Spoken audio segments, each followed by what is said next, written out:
qu'on ferait pas un tonnerre d'applaudissements Ah. pour Louis Catla? Une de mes idoles, c'est la meilleure amie de ma grand-mère qui s'appelle Janine et qui, dans les années 50, a choisi de ne pas se marier, de ne pas avoir d'enfants, de faire de longues études et de claquer tout son argent dans les voyages. Le soir, dans son lit, elle mangeait des quiches parce qu'elle n'avait pas envie de faire la vaisselle. Et grosso modo, ça me semble être un projet de vie assez viable. Je pense beaucoup à elle quand je réfléchis à ce que ça veut dire d'être libre.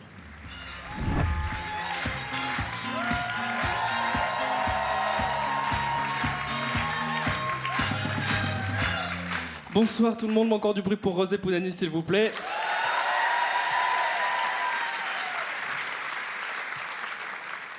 Bonsoir tout le monde, je suis extrêmement content d'être face à vous ce soir, extrêmement content que la salle soit pleine, car très égoïstement je cherche un mari. Et si je ne m'abuse, le public est quand même en grande majorité queer ce soir. Par applaudissement, il y a des hétéros ? Ça fait quoi d'être un quota ? Non, je plaisante bien sûr. Bienvenue à vous les alliés. Bienvenue. N'hésitez pas à m'interrompre s'il y a des parties du spectacle que vous ne comprenez pas. Je pense notamment à 2 passages un peu techniques sur le popper, c'est le... et le consentement, donc vous me dites...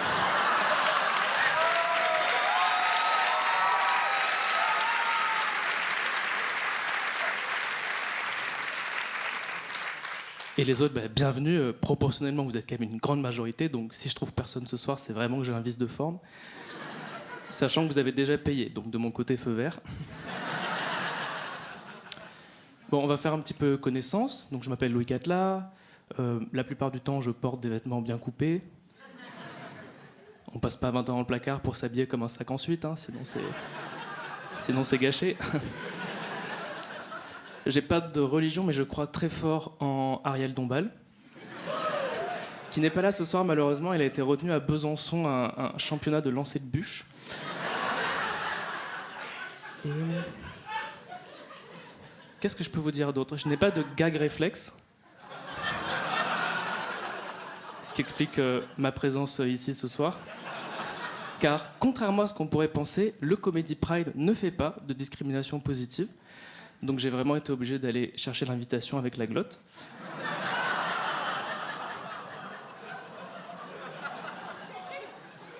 La discrimination positive, pour ceux qui ne savent pas ce que c'est favoriser certaines catégories de population désavantagées pour rétablir l'égalité des chances. Et ça peut concerner les femmes, les personnes racisées, les personnes en situation de handicap. Et c'est cumulable. Donc si vous êtes une lesbienne arabe manchotte, déjà, force à vous. Et vous êtes un Pokémon rare pour une RH en mal de quota. Profitez-en, ce sera open bar. Facilité à l'embauche, aménagement du temps de travail, valorisation de la moindre de vos actions. Franchement, bravo, vous êtes un homme blanc.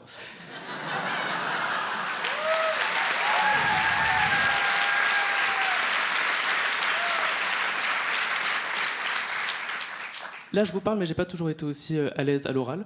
Pendant très longtemps, j'avais du mal à doser entre intimité et timidité. Donc, verbaliser à une amie de longue date que quelque chose chez elle me dérange, non.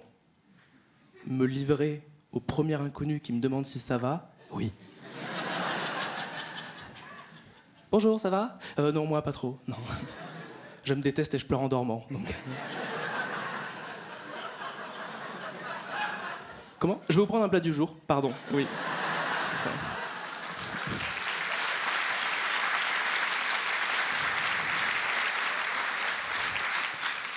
Pendant très longtemps, j'étais assez peu bavard, ce qui n'est pas très grave, puisque quand tu es homosexuel au collège, tu es assez peu impliqué dans les conversations, rapport au fait que les garçons ne parlent que des filles, et que moi, les filles, je les regardais comme Gérard Depardieu regarde une salade, si tu veux. Donc, et qu'à l'inverse, je regardais les garçons comme Gérard Depardieu regarde un cours d'équitation.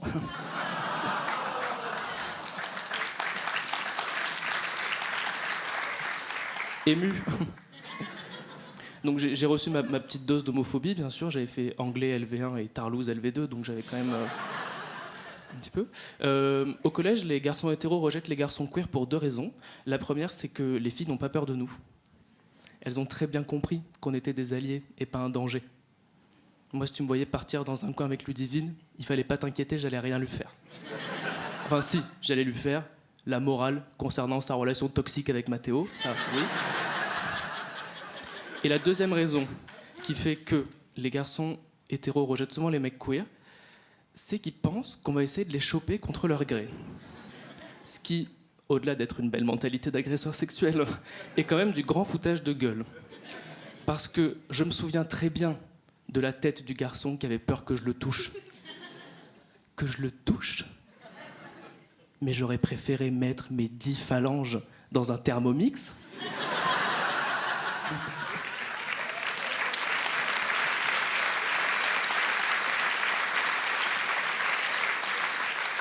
Plutôt que poser un doigt sur sa peau grasse. Le mec a la tête d'un clafoutis tombé du four. Première fois que je le vois, je me dis attends, j'ai les lunettes sales. Ah non. Visuellement, il me donne envie de demander une prime de pénibilité. Et il a peur que je le touche. Mais le culot. Et c'est double peine. Je suis rejeté et on pense que j'ai pas de goût. Si aucune fille veut de toi... Non mais oui. Si aucune fille veut de toi, je vais pas partir au charbon, ok ? Je suis homosexuel, pas la voiture balai. Donc, à cause de ça, j'ai eu beaucoup de retard sur tout le dossier de l'amour et des relations, ce qui fait que la première fois que j'ai embrassé un garçon, j'avais tellement peur que ce soit la dernière que j'y suis allé à fond. Je l'ai pas embrassé, je l'ai détartré.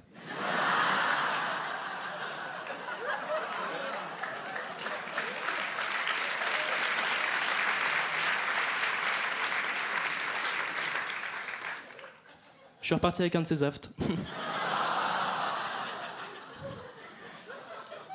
Mon premier bisou, c'était dans une colo écolo. Je peux vous en parler 2 minutes. Colo écolo, tout est dans le titre. Hein. On taille des bâtons et on chie dans les toilettes sèches. Ça s'appelait la colo des lutins. Très vite rebaptisé le goulag des farfadets par mes soins. Donc je vous pose un peu le décor. 100 gamins en race campagne au milieu de l'Ardèche. 50 garçons qui ont qu'une envie, c'est baiser. Et 50 filles, pas connes, qui se sont inscrites à l'atelier Fabrique ton silex pour te défendre. Donc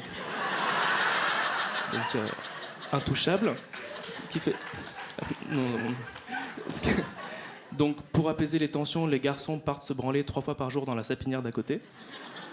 Je suis pas garde forestier, mais 50 garçons, 3 fois par jour, pendant 2 semaines, ça peut bouleverser un écosystème, d'accord ? Sachant qu'au bout d'un moment, on allait tous sur le même arbre. Donc, elle a pris tarif grand-mère feuillage, ouais. Je fais pas la promo de la chasse à la glu, mais on a eu 2 perdrix quand même, donc Je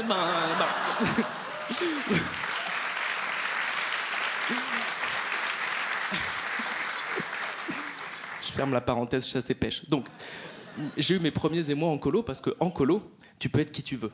En colo, personne te connaît. Moi, j'ai enlevé mon masque de bisu du collège et je me crée une nouvelle identité. Donc il y avait un mec là-bas, Arthur, très beau, yeux très bleus, dents très jaunes. Bon. On apprend vite que passion rime avec concession, il n'y a pas de souci. Et je me suis créé un nouveau visage pour lui. Il m'a dit que son animal totem, c'était le castor. Du coup, j'ai dit que le mien, c'était le bâton. Il m'a demandé si j'aimais la laine feutrée, j'ai répondu que c'était ma raison de vivre. Et un jour, il m'a proposé de partager son cake aux noisettes. Et du coup, j'ai croqué là où il avait croqué. Alors que je suis allergique. J'ai jamais été aussi heureux de faire un œdème de coinque. Je suffoquais dans ses bras comme un corgi qui a couru 100 mètres. Il était là, reste avec moi. Et moi, ok. Et puis la colo s'est terminée, j'ai plus revu Arthur. J'ai enlevé mon masque de zadiste qui aime bien dormir en tente, alors qu'en réalité, j'adore les matelas et les murs porteurs. Mais j'ai pas arrêté de me réinventer pour autant. Et je me suis pris de passion pour les gens qui arrivent à se réinventer tout au long de leur vie. Et comme le thème de la soirée, c'est idole, je ne peux pas quitter la scène sans un mot pour la mienne, Amanda Lear, qui a su se réinventer toute sa vie. Très impressionnante d'un point de vue professionnel, muse, reine du disco, star de la rail, queen du boulevard, oléicultrice, vieille dame au chat avant 45 ans. Très impressionnante d'un point de vue personnel, très beau tableau de chasse. Dali, Brian Jones, David Bowie, Brian Ferry. Il n'y a que à Coachella qu'il y a autant de stars sous une vieille tente.